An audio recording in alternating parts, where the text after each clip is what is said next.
All right. 3, 2, 1. Mark. Sorry. Matt, didn't forget. I was trying. You guys disappeared from my screen. I'm trying to find you. Hold on. Where did you go? Welcome once again to Free Associations from the Boston University School of Public Health, the Public Health and Medical Journal Club podcast for anyone who is as confused by the latest health study as I am by why it is 2 years later I'm still telling you about all the things that I am confused by. I should probably stop doing that, but it's too late. Anyway, I'm Matt Fox from the Departments of Epidemiology and Global Health at the Boston University School of Public Health, and I am joined, as always, by Dr. Jennifer Ryder. Hello. And we have a special guest this time with us from the University of Buffalo, Dr. Haley Banack. Welcome, Haley. Hi, thank you for having me. We are super excited to have you here because we have a topic that is an area that you actually do research in. And it's always good every once in a while for us to have somebody who knows what they're talking about. We don't want to do it too often, but every once in a while, not a bad idea. And as a reminder to everyone, if you could go on over to the Population Health Exchange website at www.pophealthex.org.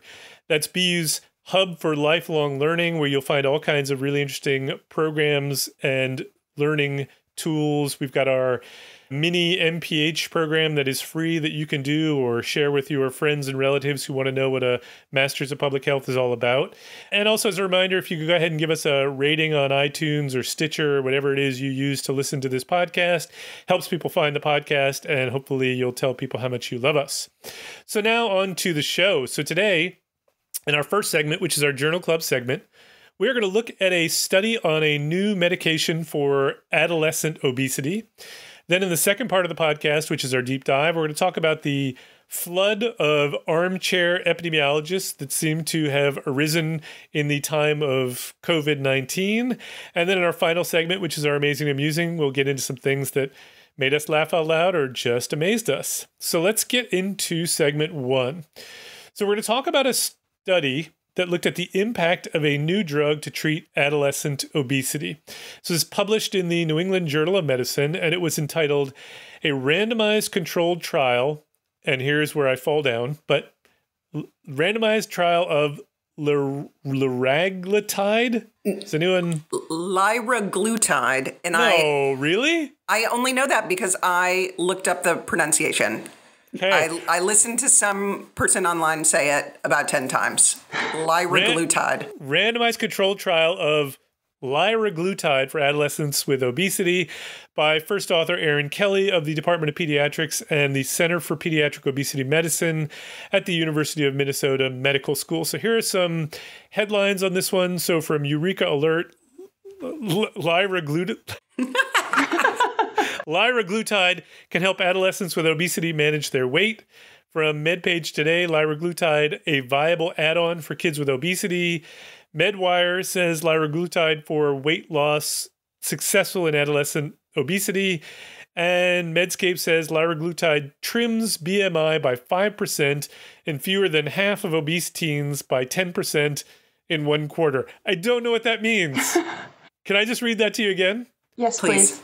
Liraglutide trims BMI by 5% in fewer than half of obese teens by 10% in 1 quarter. Wow. There are a lot of percentages and fractions in There's that. way too much for a headline. I mean, I actually don't... I suspect it's not wrong. It's just very hard to digest. So anyway, Jen, can you tell us what this study was all about and what they did? My pleasure. Obesity now affects 108 million children and adolescents globally.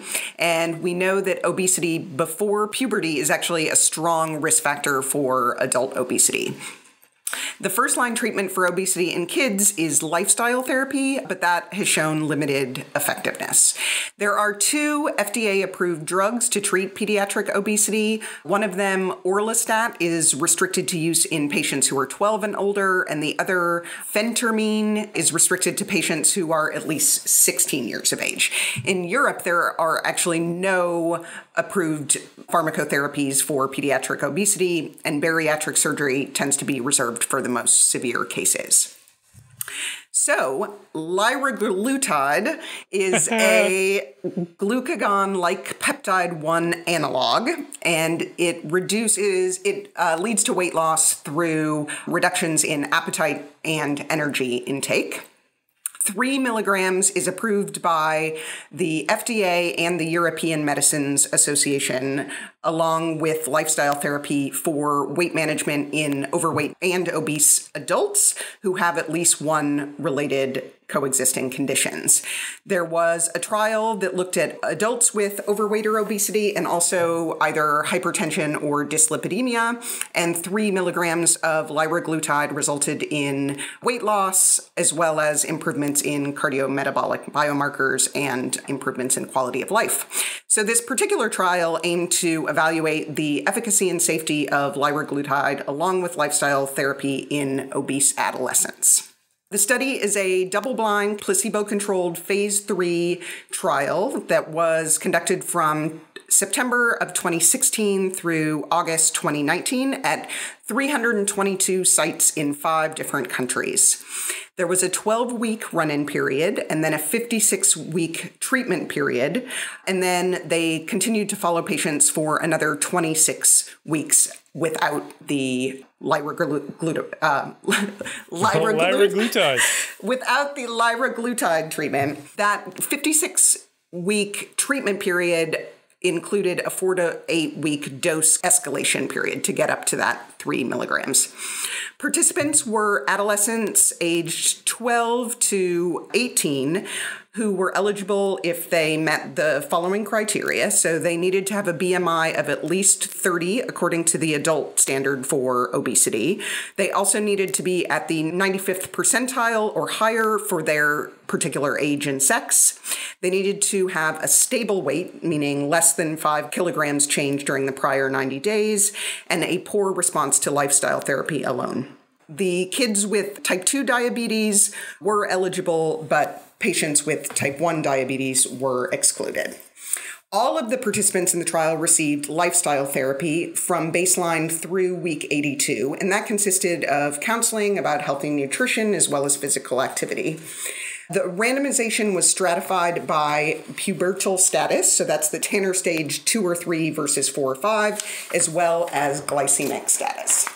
The primary endpoint was a change in the BMI standard deviation score between baseline and week 56. So that's just a measure of the number of standard deviations from the population mean BMI matched for age and sex. There were a number of secondary endpoints. So in terms of efficacy, they also looked at the change in that standard BMI standard deviation score from week 56 to 82. They looked at the percentage of participants who had a reduction in BMI of at least 5% or at least 10%. I think that maybe is where that headline came from, Matt. Mm-hmm. They looked at change from baseline to week 56 BMI, as well as body weight, waist circumference, waist to hip ratio, etc. There were also safety endpoints that were measured from screening to week 82. So those included adverse events, hypoglycemic episodes, changes from baseline in bone age and Tanner stage, as well as hormone levels and heart rate. So mental health was assessed with validated questionnaires at the screening visit and then at every visit from randomization to the end of the trial. In a sample of participants, they also conducted a pharmacokinetic analysis to evaluate adherence. The statistical analysis was done using intention to treat, but imputing randomized participants who were lost to follow-up. Missing data was handled with multiple imputation, using the assumption that patients would have responded had they been treated with placebo. And then for the weight-related endpoints, they used mixed models for repeated measurements to estimate the treatment effect if all participants had adhered to the assigned treatment throughout the whole duration of the trial. The continuous efficacy endpoints were analyzed with an analysis of covariance model, and then they used logistic regression for the categorical secondary efficacy endpoints. There were no adjustments made for multiple testing. So in the end, 299 participants were screened and 251 were randomized, 125 to liraglutide and 126 to placebo. The treatment was completed by about 81% of the participants at week 56 in the liraglutide group and 79.4% in the placebo group. Baseline characteristics were pretty similar between the two groups. There were some small differences in things like race. And the escalation to 3 milligrams was reached by 82% of the participants in the liraglutide group and 98% of the participants in the placebo group. So for their primary analysis, they found a difference of negative 0.22 in the BMI score comparing liraglutide to placebo. And this, they claim, is in the clinically meaningful range. And it's stronger than in prior studies of lifestyle interventions in pediatric patients. The results were slightly stronger when they used that mixed model for repeated measures. There were also changes that favored the drug for a number of the secondary endpoints, so a larger relative change in BMI. At week 56, 43% of the participants in the liraglutide group, but only 19% of the participants in the placebo group had a 5% reduction in BMI. For a 10% reduction, those percentages were 26% and 8%. The one maybe concerning finding was that between week 56 and 82, so after the treatment was completed, there was a larger increase in the BMI standard deviation score with liraglutide than with placebo. So that was a difference of 0.15. And the pharmacokinetic analysis suggested that there was probably declining adherence to therapy throughout the trial period. In terms of adverse events, the one difference that they found was in GI events, which did occur more frequently in the liraglutide group, so 64.8% versus 36.5% in the placebo group. Those primarily occurred during the dose escalation period and were a frequent cause of discontinuation of treatment.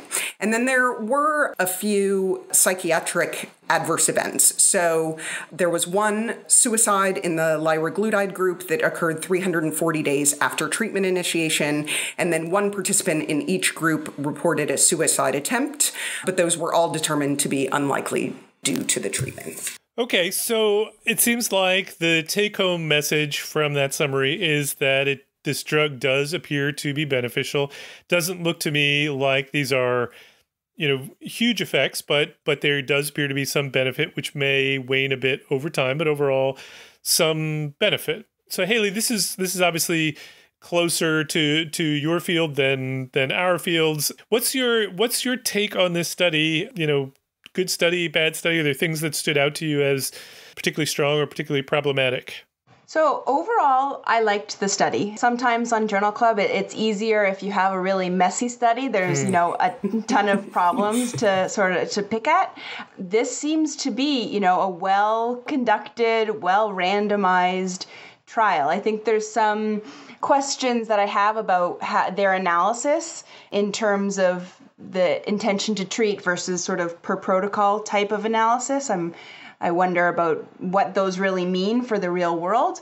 But in general, pediatric and adolescent obesity is an enormous public health problem that we really have very few tools to deal with right now. And so this study, gives me some hope that maybe this is a tool that could be added to the toolkit, of clinicians that have to help kids or adolescents that are dealing with this as a problem. I thought the results for when they were on the treatment were quite strong.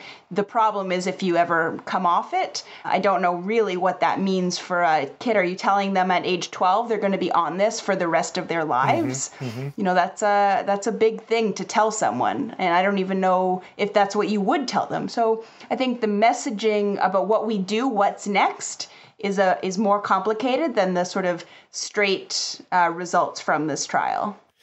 And so, Haley, you said that, well, not what you said specifically, but in terms of how I read this, when I looked at it, I was not sure that the effect sizes were particularly large. And I say that because I don't really know the field well enough to say, but when I read the article, they make the statement that it is well established that a weight loss of 3 to 5% significantly improves some health-related outcomes in adults. So are these effect sizes that you would consider to be important changes? Obviously, it's different when you think about individuals versus population level, but I'm just curious what your take is on the size. I do think they are meaningful, especially because it is really hard to get people, adolescents in particular, to lose weight in a meaningful way. 5% weight loss, 5% change from your baseline is a substantial amount of weight.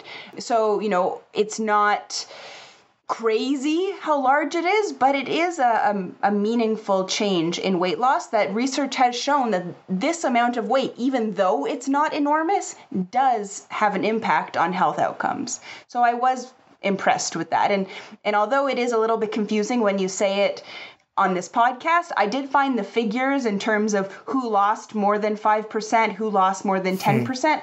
When I sat and read it and thought about it, that is actually quite a compelling justification that, those who were in the treatment group, 43% of them lost more than 5% of their weight. Compared to those who were in the placebo group, only 18% of them lost more than 5%. And when you talk about 10%, those who were being treated, 26% of them lost more than 10% of their weight. And in the placebo group, only 8% lost more than 10% of their weight. So it really, it's a mouthful of fractions and percentages to sort of think about, but this really does seem to show that this liraglutide has an effect on weight loss. So one of the things that struck me about this is they have a figure which shows the percent change in BMI over time, and they've plotted that for both the intervention and the placebo arms. And what you see is the intervention arm starts to drop pretty quickly over the first 9, 10, 12 months, over the first year, the time period when they're on drug. Sorry, I said that wrong because that's in weeks, not but not months. But so the first 16 weeks, then over the rest of the year, it stays pretty flat, no change. So it's almost as if, you get a benefit over the first 16 weeks and then very limited benefit. So that does make me wonder whether these would in fact be sustained benefits and the return to, I wouldn't say not to complete change, but to a 5%, 7% reduction by the end of the follow-up period. There's a quite a bit of return in percent change in BMI once you go off the drug. But the other thing that strikes me as really interesting is the placebo group, which has almost no change except sort of at the end when there appears to be weight increase. And the reason I find that striking is if you put people into a nutrition trial or any kind of dietary trial, my expectation is generally that people are going to be motivated to change their behavior by virtue of being in a trial, even if they're in the placebo arm. And so I usually expect to see some kind of weight loss in the placebo arm that you really don't see here, which I found, just kind of surprising. I think it's because these are adolescents, and you have to remember that these are, in essence, kids. I used to work at an intervention program for severely obese teenagers, and they just, even though they might have excess body weight, they are just regular teenagers in every way, and they don't want to eat the broccoli. They don't want to go exercise. They want to hang out with their friends, and they want to, listen to music and do whatever teenagers do. And so I think when you think about, okay, I'm joining a trial, I'm going to be motivated to change my lifestyle, that might be more of an adult way of thinking than a teenage way of thinking. And I think that this is what you're seeing in the figures related to the placebo group. The treatment group is actually experiencing benefit weight loss because of the drug, not because of the, intervention or lifestyle intervention that they are both getting. And I think that makes a lot of sense, and I appreciate that.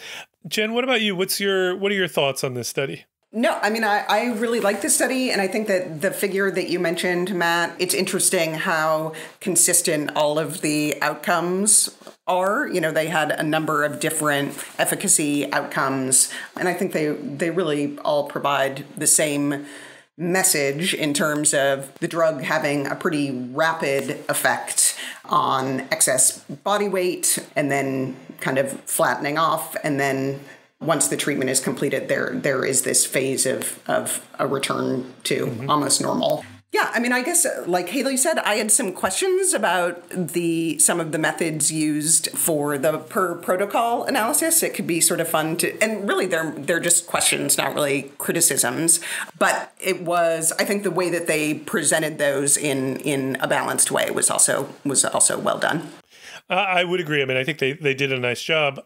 There were a few things, though, that I don't know, left some questions in my mind. So the first one being that this was a study of 251 adolescents. So it's not a really large sample size. And whenever I see moderate-sized trials, I do worry a little bit about, whether or not those effect sizes would hold up in a larger trial over time.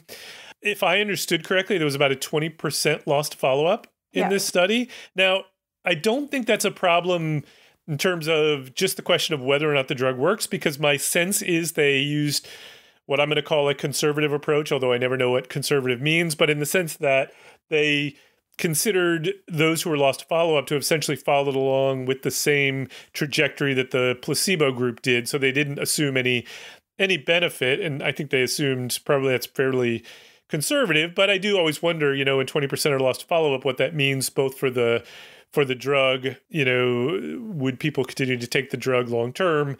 And then the other thing is, the trial wasn't very large. They claim, that sounds like an accusation, but they say that the groups were well balanced. They were reasonably well balanced for sure, but there were certainly some things that stood out to me as not being totally balanced. Obviously, in a randomized trial, you are accounting for that in terms of your measures of random error, but I don't know. I still get a little uncomfortable when I see things that, just don't look perfectly balanced because you had a smallish, it's not a small trial, but a small-ish trial. So, are there any other things like that stuck out for you all?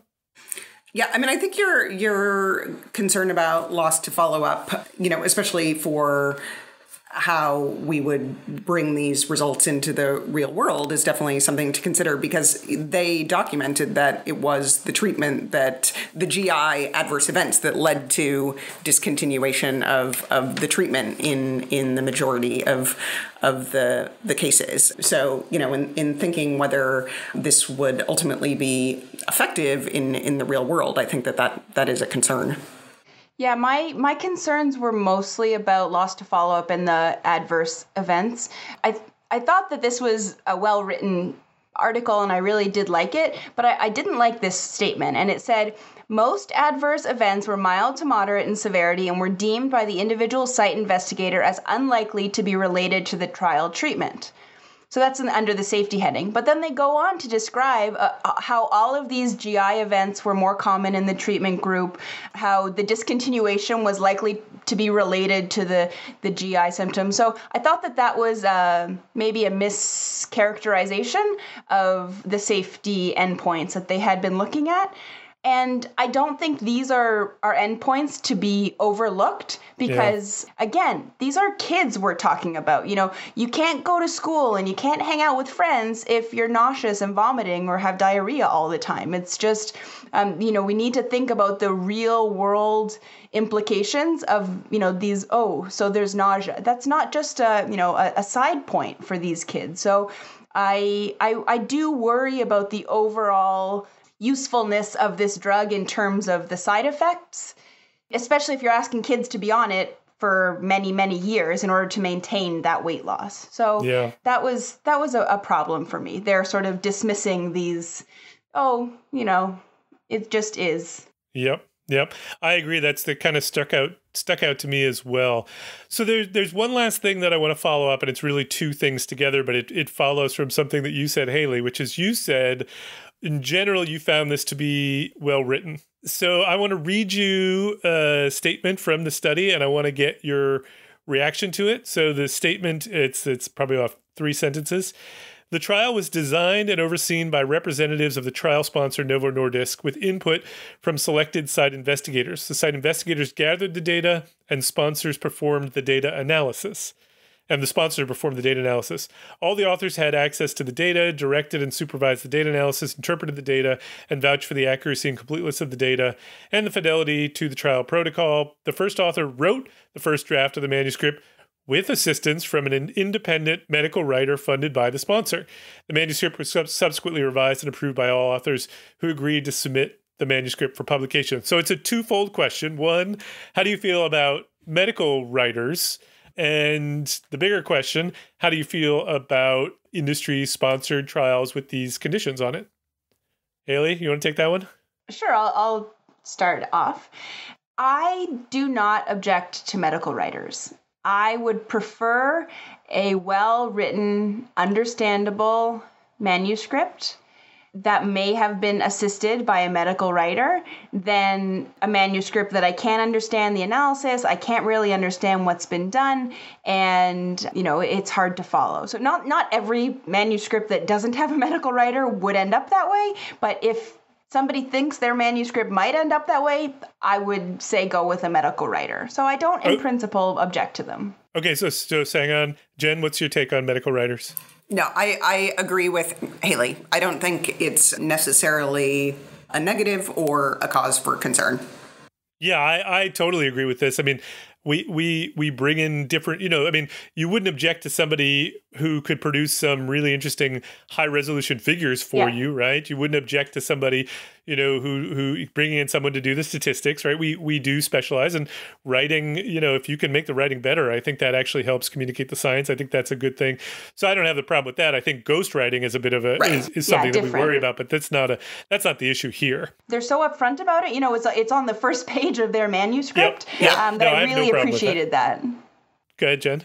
No, I was just going to say, my funding of research my understanding of research in industry is that people's roles are much more clearly defined. So I think as academic, we tend to, write the grant, and then, we collect the data, and then we do the analysis, and then we report the results, and it's this like soup to nuts role. Yep. But I think that's less common. So it's not surprising that you would have someone dedicated just to manuscript writing.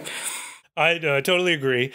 So let's go back to the other issue, and I will go first on this one, just to not put you all in the position of, and I've said this before on the podcast. I immediately, when I see that the work was industry funded, based on my experiences with this podcast, so I wouldn't have done this before we started doing this podcast, but since doing this podcast, when I see industry funded, I increase my skepticism. And it's not, I'm making no claims against these authors in any way, shape, or form. It's the pattern. It's that we have seen a pattern over time of industry-sponsored work compared to non-industry sponsored work, showing more favorable results towards the product. And so I don't know whether I'm alone in this or whether you all share that skepticism. Haley, how do you react when you see that it was industry funded? And by the way, I should be clear, industry is going to fund research, and I understand that and accept that. So I'm not saying that you shouldn't take industry funding or anything like that. I'm just saying I increase my skepticism. Yeah, no, so when I see it, I definitely take note of it. I do often think, that's kind of interesting. I wonder, so it does increase my skepticism. I don't think necessarily there's anything wrong with it. And I think there's lots of very well done industry-sponsored, especially trials, where often it's hard to get money or resources to conduct a trial. So, that industry sponsorship is really vital sometimes. I think the real shame with industry sponsor is what you don't see. And that's part of the problem. I don't necessarily think that The research that comes out is bad, but it's the null research. It's the research that didn't confirm what they want. That, it's sort of the missing data problem of studies.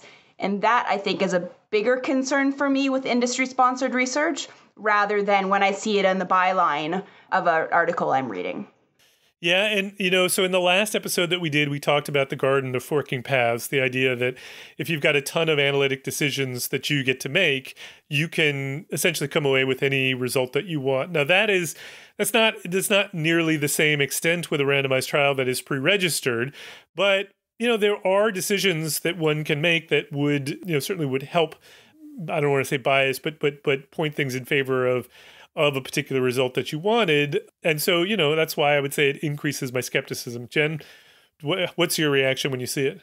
Yeah, I mean, I definitely take note. And I think, the reason that potential conflicts of interest are published is because they are potential conflicts of interest. And I think, it's our job to take note of that when we're reviewing the paper. I think it didn't concern me at all in this particular case. And, and I think, again, for me, it relates a bit to just the consistency of the findings. It's not like they just got lucky and chose the right primary endpoint. I think, the conclusions would have really been the same regardless of which one had been selected. And that makes me feel more comfortable.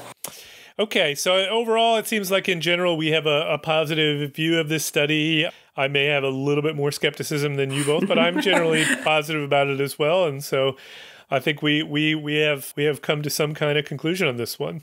So let's move on to our second segment. And boy, I don't really know how to get us into this one other than to say, I just thought it was something that we should be talking about because it really concerns me. So what we're talking about in the second segment is in the time of COVID-19, there have been a flood of what are being called armchair epidemiologists. So I'm not specifically here getting at the guy on Facebook who now, I think I read, so the joke was, all my friends who used to be constitutional law scholars have suddenly become scholars in epidemiology. I'm not talking about that. I'm not talking about your friend on Facebook who's just, read some articles and is now claiming to be the world's expert in epidemiology. I'm talking about folks who have training in other disciplines. And now that we are in the era of COVID-19 and need information, feel that their skills are better suited towards the problem of understanding, predicting, and managing COVID-19 than are the epidemiologists who have been training to do this their entire careers. It has probably been most visible in terms of the mathematical modelers. So the folks who have been building models to try and predict what's going to happen with COVID-19, the thing that does everyone ask you both, like, when is this going to be over? Yes. And I assume you tell them, like I do, that I'll tell you tomorrow after we go to our secret epidemiologist meeting where we all decide this. Yeah. It seems like it's coming from fields where building models is part of the tradition. So, economics, but also computer science, physics, various different disciplines. And, I think the skills that these folks bring to bear are actually, generally useful skills, but they lack the training in understanding infectious disease transmission dynamics. And these things seem to have real consequences in that there are lots of people who take their models at, as gospel and potentially are even basing policy off them. And so I wanted to get your thoughts on this. I'll start with you, Jen, but just sort of what's been your experience with this over the past month and a half, 2 months? Yeah, I mean, in the field, I have a few experts who I trust and have just been following a lot of their forecasting and interpretations of what's been going on. But it has, I'm very aware how difficult it would be to know who to trust and rely on if you are outside of the field, because frankly, it's been difficult for me. And I'm a cancer epidemiologist. I mean, this has become my personal, the thing I say more than anything else lately is, I don't know. I'm a cancer epidemiologist. I say it over and over and over. But, I feel this camaraderie now with people in the behavioral sciences, because I feel like they've had to deal with this forever, Yes, totally true. But it is, but the one, trying to find something positive in all this. I mean, people do know what epidemiology is now. And I think that I don't know, it feels like we should seize that moment somehow. But you're right. I mean, the people who have kind of come out of the woodwork to declare expertise has been pretty alarming. Yeah, and I worry that it potentially does damage to our reputation because, the general public cannot tell the difference between an epidemiologist and, an economist or a physicist who's doing epidemiologic modeling. And I worry that, we run the risk of looking bad when those models fail. We have our own problem with our own models, so we don't want to have to take responsibility for others who are just sort of jumping in. I do agree with you that people now seem to know what an epidemiologist is, but I think there's as you say, there's the difference between a cancer epidemiologist and an infectious disease epidemiologist. But even within infectious disease epidemiology, there's a huge difference between somebody like me who sort of does the cancer epidemiologist equivalent of infectious diseases, in that I use traditional study designs to sort of identify the effects of, various interventions and causes of disease, as opposed to the modelers who are using a totally different skill set that I wouldn't ever try to get involved in, because I don't, it requires training, and I think the average person doesn't understand that. Right. Haley, what's your experience been with this like, and do you share my worry? Yes, I share your worry completely. I feel so completely out of my depth in the infectious disease realm. It's just, obviously I'm an epidemiologist, but all of the modeling, even the terminology, I feel so lost a lot of the time. And I have a PhD in epidemiology. I have to understand this more than, many people in the general public, and I'm still lost. So I do worry about the information that people are getting. Also, related to your point earlier about skepticism, I am so skeptical of all of the modeling and all of the, we know there's going to be 137,000 deaths. I'm pretty sure you don't know that. And, I can't even imagine what your confidence is around that estimate. And it's turned me into this curmudgeonly skeptic of the literature, which is a weird place for me to be. So can I ask a question? So what do you think is driving this? I mean, is it, what's the motivation? Is it, a moment in the spotlight? Is it, is it potential for funding? Is it why does everyone, what's driving people to be armchair epidemiologists? Haley? I think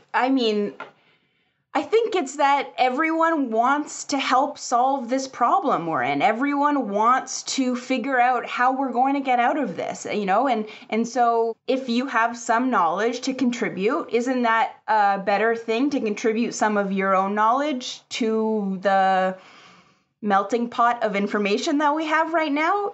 Yeah, in my case, I say no. I say no also. And I can help when a study comes out and, I think that there's horrible selection bias in this COVID-19 study that, came out recently.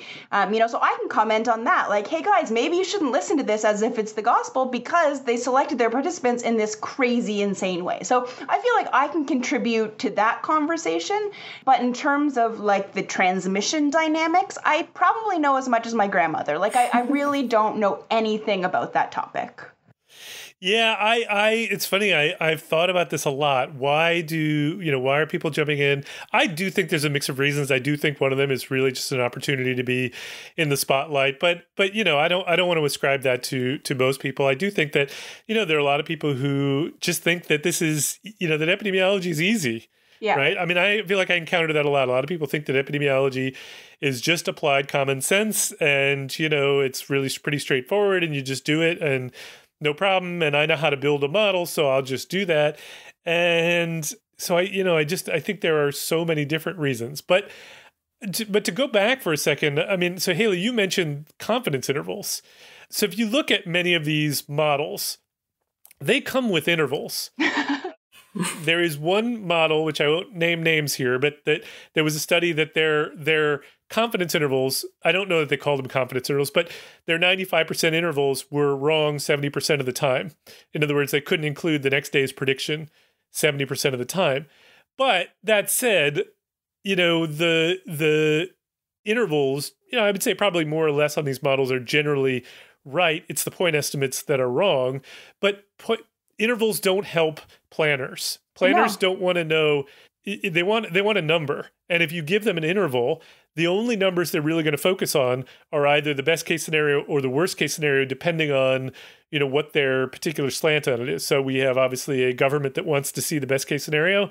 So they focus on that. But, in terms of planning, many states went with the worst case scenario because, you didn't want to be wrong. And that has consequences too. I think there is a disconnect between what we want to do as scientists and express the uncertainty in an honest way and what policymakers need.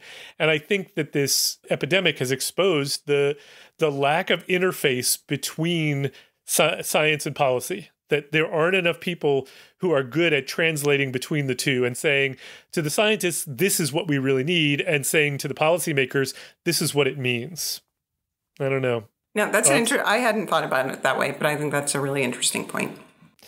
All right. Well, apparently epidemiology is easy. So anyone who wants to get in, if you've got your model, just publish it and write a blog post about it. And never mind publishing. Just put it on Twitter.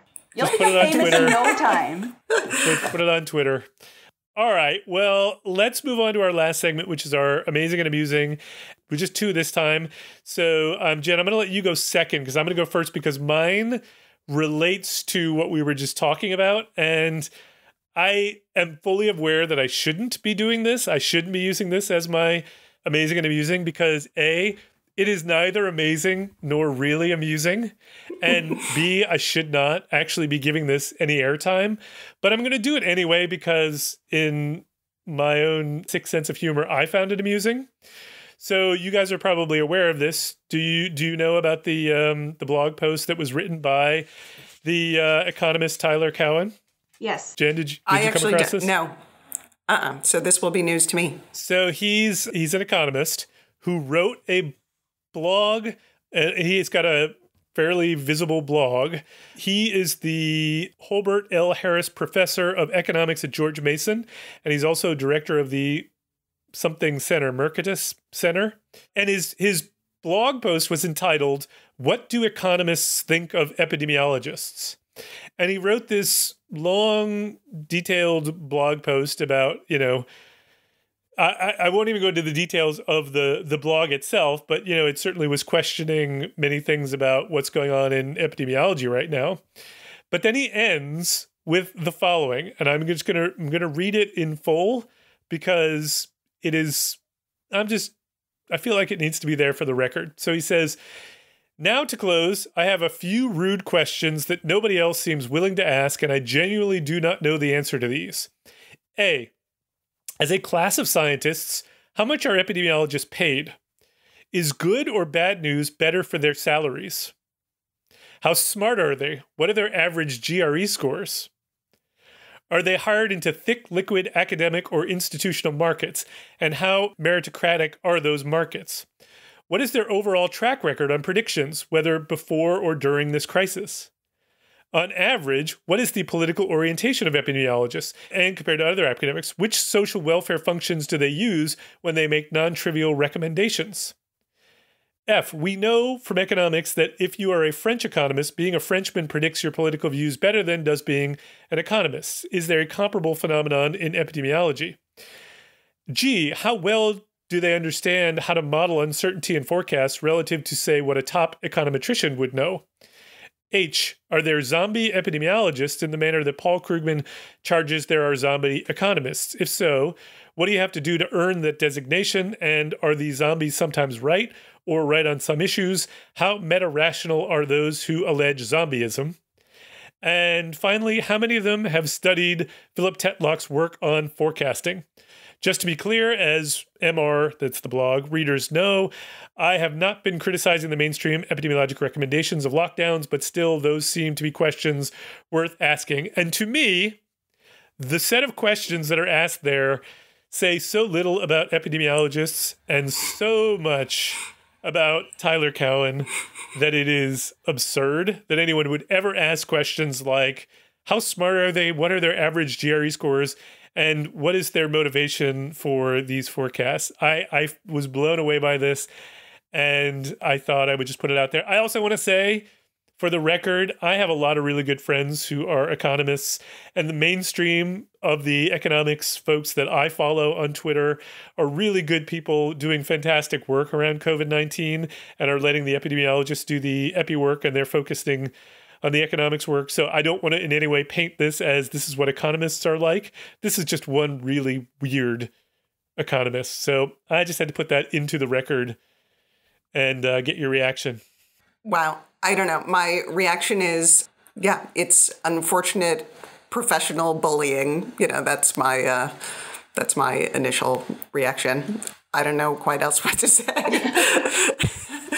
Haley, did you have a reaction? Because you had heard it before, right? You'd heard about this. Yeah, I mean, it's mean-spirited. Most of it is completely irrelevant. I'm Canadian. I never took the GREs, and I have done just fine in life. It is so, and most schools are getting rid of the GREs. I mean, it's just, there's just so much irrelevant nonsense in those questions. If there's real questions, and there might be real questions buried in there, okay, ask real questions. Don't attack epidemiologists as an entire group, which we have already discussed, in obesity or cancer or infectious disease. Those are completely different areas of expertise. So yeah, I really just strongly disagree with it.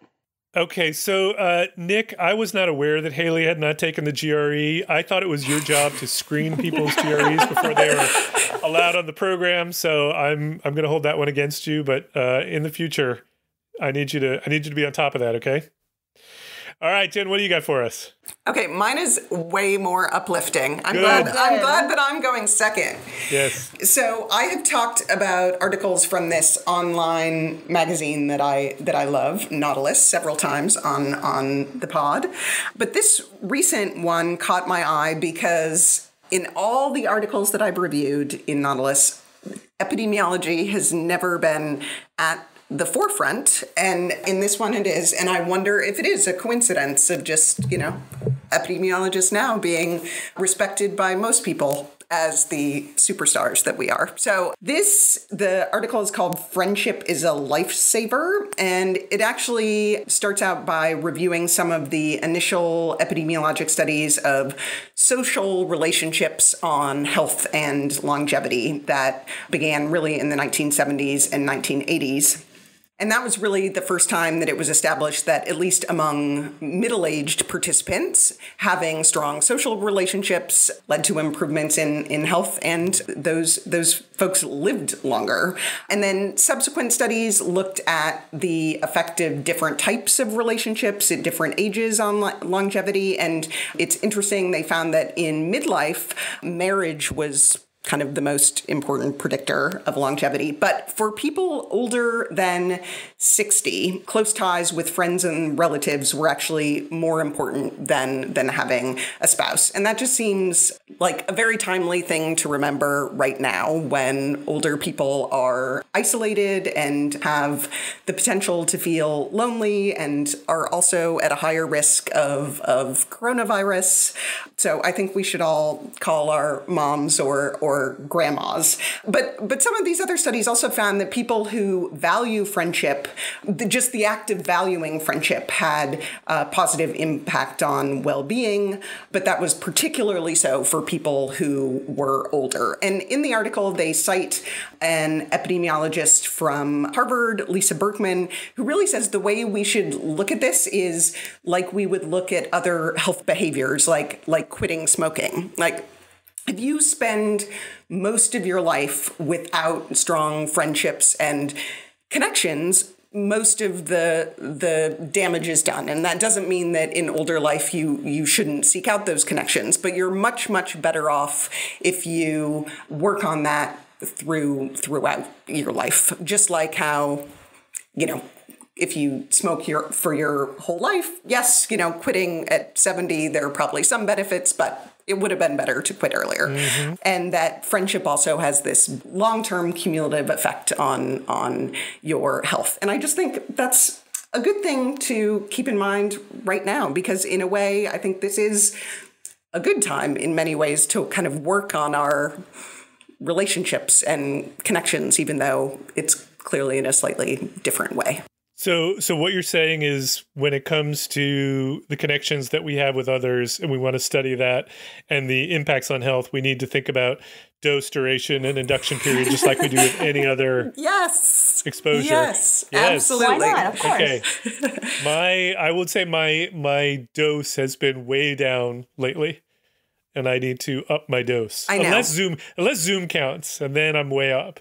I mean, I'm not sure Zoom counts. It does feel nice. And I've connected with people on Zoom that, I haven't seen in a long time, friends that, I haven't talked to regularly. It's been nice to connect with people like that. But I do have Zoom exhaustion, and I don't feel that same connection as a real interaction. But it's better than nothing. So is Zoom a mediator or a moderator? You need to see the look of exhaustion on Haley's face right now to truly understand how unnecessary that question was. All right. Well, we have come to the end of our show, except for one thing, which is, and I didn't ask you ahead of time if I could say something, but I'm going to say it anyway, and then we can delete it out if you don't want me to say it. But this is going to be Jen's last episode of the podcast. Do you want to say why? Yes, I am leaving academic research to go into the private sector. I'm staying in oncology, but will no longer be affiliated with BU. So we are really going to miss you, and it's been a huge pleasure doing the podcast with you. So I am personally going to miss you probably more than others, but I wish you well, and I hope it goes well. I really appreciate that. And this has been really one of the highlights of my academic career. So thank you so much for the opportunity. It's been a ton of fun. It's been a ton of fun. Also, a huge thank you to Haley, our guest, for coming on. It was great to have you. Thank you for having me. It was super fun. So that's the end of our program. If you get any feedback on this or any other episode, or you want to suggest a study or a topic for us to take on, you can tweet us at PopHealthEX, or you can tweet me at Prof. Matt Fox. Or you can tweet Jen at Jennifer R. Ryder, or Haley, and I don't remember your Twitter. Do you know it offhand? At Haley Bannock. At Haley Bannock.